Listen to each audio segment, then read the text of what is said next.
శ్రేయోభిలాష రూపంలోనే, నీ స్నేహితుల రూపంలోనే, నువ్వు ఇష్టపడిన వారి రూపంలోనే, నీ తల్లిదండ్రుల రూపంలోనే, నీ బంధుమిత్రుల రూపంలోనే, నీకు ఎదురుపడి నువ్వు నడుస్తున్న మార్గంలో దేవుని ఆశీర్వాదము లేదు, నువ్వు వెనకకు తిరుగు అని చెప్పినప్పుడు నీవు గద్దించగలుగుతున్నావా? ఆమెమని కాదు, వ్యక్తిగతంగా ప్రార్థన చేస్తున్నప్పుడు ప్రభువా సాతాను ఏం చేస్తున్నాడు, నువ్వు ఇచ్చిన ఆశీర్వాదం నేను ఎక్కడ పొందేసుకుంటానని మూకుమ్మడిగా దాడి చేసేస్తున్నాడయ్యా.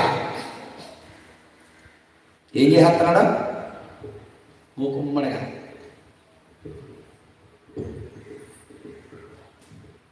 అలాగని నేను ఆటంకపరుస్తున్నావు, నువ్వు తిట్టేయి కొట్టేయి శపించేది కాదు అమ్మా.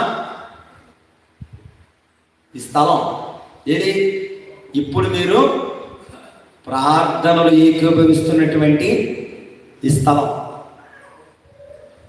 కొన్న వెంటనే అర్థమైందా? దీని దారి లేదు, ఏమీ లేదు. కానీ ఈ స్థలాన్ని మీరు ఇచ్చిన దానికంటే కొద్దిగా ఎక్కువ రేటు ఇచ్చేస్తాను, నాకు ఇచ్చేదాన్ని వచ్చిన ఉన్నారు. అర్థమైందా?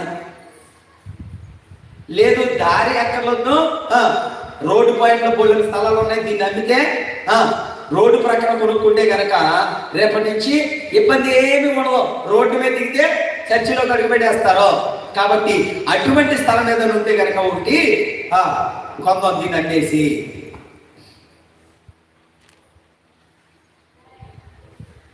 దేవుడి చిత్తమేమో ఎక్కడే చూపిస్తున్నాడు.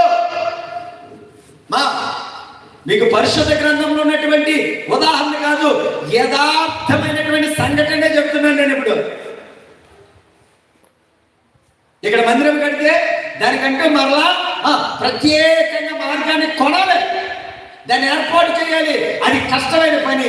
ఈ స్థలమును కనుక అమ్మేస్తే రోడ్డు పక్కన ఎక్కడో చోట కొనుక్కుంటే, ఎందుకంటే చిన్నదైనా పర్లేదు, రోడ్డు పక్కన కొనుక్కుంటే ఆటో అలా ఆగితే కనుక రెండో కదా ఎక్కడికి వెళ్ళిపోతే చర్చ్.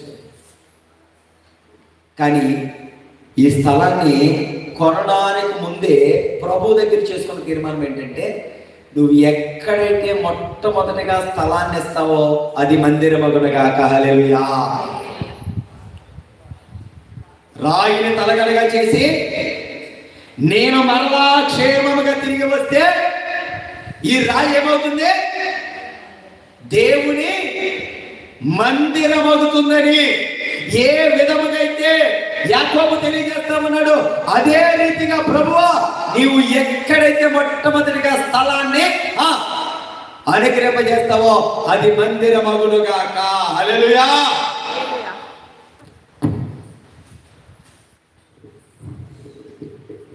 ఇది మందిరంగా మార్చబడడానికి ఎన్ని ఆటంకాలు దాటుకుని రావాల్సి తెలుసా అమ్మా? ఈరోజు మీరందరూ దార్జాగా ఆరలోకపు గవిలో గడిగి పెడితే ఎలా ఉంటుందో అలా వచ్చి సంతోషంగా దేవుని ఆరాధిస్తున్నారు. ప్రారంభ దినం అలాలే, ప్రారంభ దినం అలాలే మార్గం లేదు. ఏ విధమైనటువంటి మార్గం అనేది దీనికి లేదు. ఏం చేయాలి? ఏం చేయాలి? ఏం చేయాలంటే ఎక్కడిస్తే అదే మందిరం, అదే మందిరం, అదే మందిరం, అదే మందిరం, అదే మందిరం, ఇంకేం వినపడతలేదా?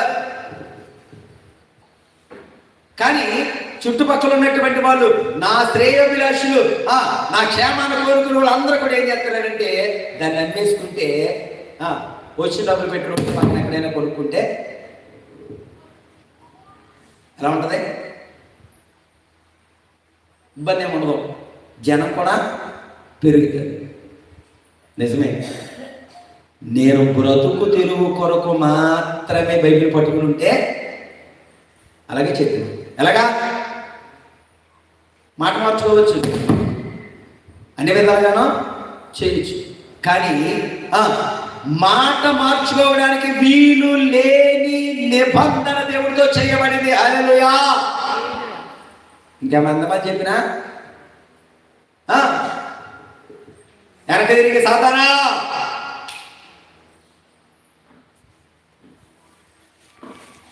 పేతురుని తిట్టాడా? పేదరిని కొట్టాడా?